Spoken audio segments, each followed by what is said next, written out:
अक्षरों और रसों छंदों और मंगलों की करने वाली माँ सरस्वती जी और गणेश जी की मैं वंदना करता हूँ कि सबसे पहले स्वामी तुलसीदास जी, माँ सरस्वती जी और गणेश जी की वंदना सभी देवी देवताओं को मना रही हैं, पूज रही हैं कि अभी सभी ने मिलकर गणेश पूजन करवाया, सतगुरुदेव के आशीर्वाद को पाया।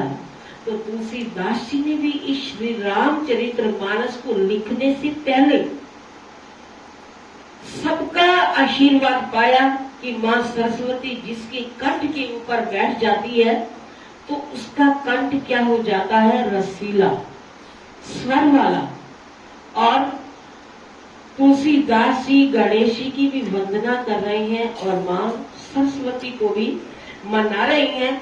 श्रद्धा और विश्वास के स्वरूप श्री पार्वती जी और श्री शंकर जी की मैं वंदना करता हूँ, जिनके बिना सिद्ध जन अपने अंतःकरण को स्थित ईश्वर को नहीं देख सकते। ज्ञान में नित्य शंकर रूपी गुरु की मैं वंदना करता हूँ, जिनके आश्रित होने से ही टेढ़ा चंद्रमा भी सर्वत्र वंदित होता है। कि हम देखते हैं ना कि भगवान शंकर के मस्तक के ऊपर क्या है, चंद्रमा विराजमान है। चंद्रमा क्या है, टेढ़ा। तो गुरुदेव की चरण शरण के अंदर चाहे कोई सीधा आता है कोई टेढ़ा आता है तो सबको चरण शरण देते हैं।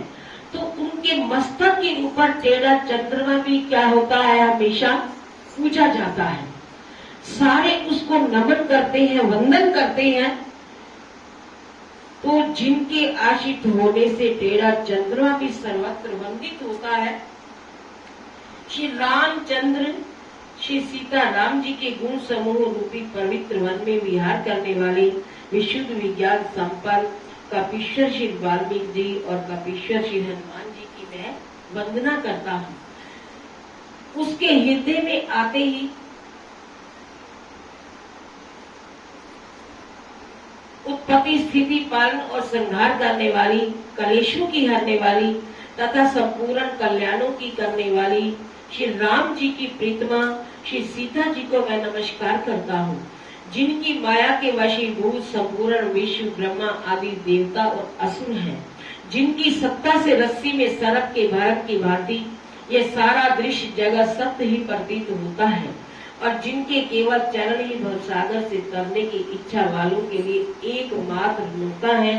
उन समस्त कारणों से परे और सबसे राम कहने वाले भगवान हरि की मैं वंदना करता हूँ। अनेक पुराण वेद और तंत्र शास्त्र से सम्मत जो रामायण में वर्णित है और कुछ अन्यत्र से भी उपलब्ध है, श्री रघुनाथ जी की कथा को तुलसीदास अपने अंतःकरण के सुख के लिए अत्यंत मनोहर भाषा में रचना मिश्रित कर रही हैं। कि देखो ये रामचरितमानस ग्रंथ हम सबके बीच में कितना पूजनीय है कि घर के अंदर कोई भी खुशी का कार्य करते हैं तो हम श्री रामचरितमानस का पाठ करवाते हैं या सुंदरकांड का पाठ करवाते हैं। तो ये खुशियों को देने वाला है। जो श्रद्धा और विश्वास से इसको पढ़ता है, सुनता है तो उसकी सारी कारज रास हो जाते हैं। कि भक्ताने कारज आप खलोया, भक्ताने कारज आप खलोया, कम करावन आया ना। भक्तों का हर कार्य करवाने के लिए सतगुरुदेव आप होते हैं। कि तुलसीदास जी ने प्रभु श्री राम जी के चरणों को पूछा, मनाया, तो उसका कोई काम रुका? तो तुलसीदास जी को प्रभु श्री राम जी ने और भगवान शंकर ने अपना पावन आशीर्वाद दिया कि आप इसे लिखना प्रारंभ करें। कि अगर आपका कहीं दोहा, सवैया, छंद, चौपाई, सोठा कहीं भी आपको कुछ भूल जाए या ना समझ आए तो वही लेखनी को छोड़ देना, रख देना और आप प्रभु की भक्ति के अंदर लीन हो जाना। तो जैसे आप आंखों को खोलोगे तो आपका सारा काम हो जाएगा। तो इसलिए कहते हैं कि जा पर कृपा राम की हुई, ता पर कृपा करे सब कोई। तो वहां सतगुरुदेव का आशीर्वाद, प्रभु श्री राम जी का आशीर्वाद सब कुछ करवा देता है।